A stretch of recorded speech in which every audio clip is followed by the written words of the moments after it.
तर नमस्कार मित्रांनो, बघा वर आलो आज गावाला. गावाकडचं वातावरण मस्त चिचची झाडं. भावाची आलोय वेगळं मस्तपैकी भावाचा बंगला आहे. आणि विशेष म्हणजे गाय वासरू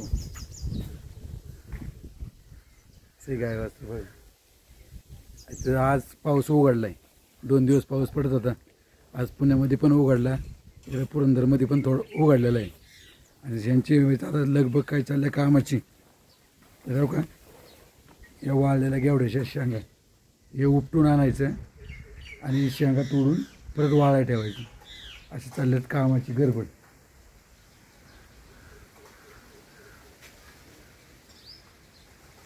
तुमच्याकडं आहे का पाऊस?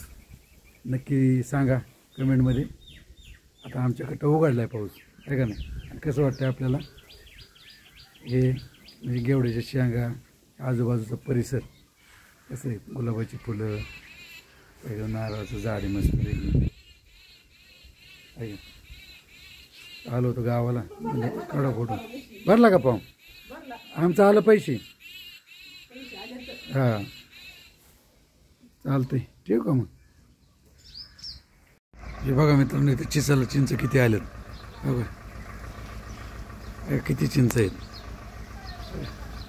चिंच लागलेले आहेत.